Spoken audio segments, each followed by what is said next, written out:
বিশ্ববাজারে ঝড় তুলেছে Telugu cinema Pushpa ২ the rule.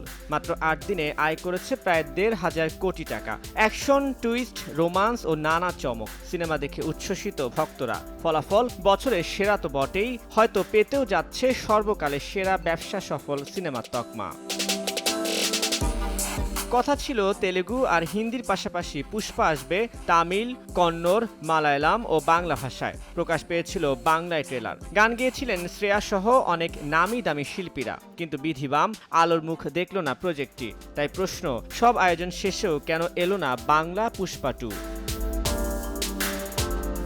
পুষ্পার Bangla dubbing সম্পূর্ণ হয় ২ ডিসেম্বর। ভাষান্তরে কণ্ঠ দেন কলকাতার বাঘা বাঘা সব ভয়েস আর্টিস্ট। চিত্রনাট্যের দায়িত্ব ছিলেন কবি শ্রীজাত। কাজের চাপে বিয়ের প্রস্তুতি বিঘ্ন থেকে অসুস্থতায় হাসপাতালেও যেতে হয়েছে ডাবিং শিল্পীদের। ৫ ডিসেম্বর মুক্তি, তাই ছিল এত তোড়জোড়। তবে শেষ বেলায় মুক্তি না পাওয়ায় ক্ষোভটা যেন ডাবিং শিল্পীদেরই একটু বেশি। শিয়া বাটার ও ভিটামিন ই সমৃদ্ধ lily glam beauty soap. Lily, always beautiful.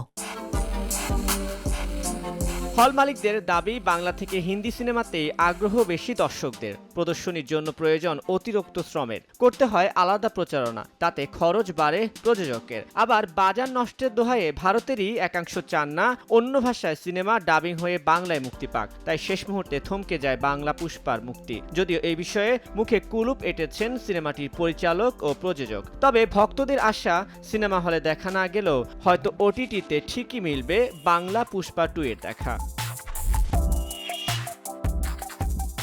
Tanvir Hasan, সময় সংবাদ।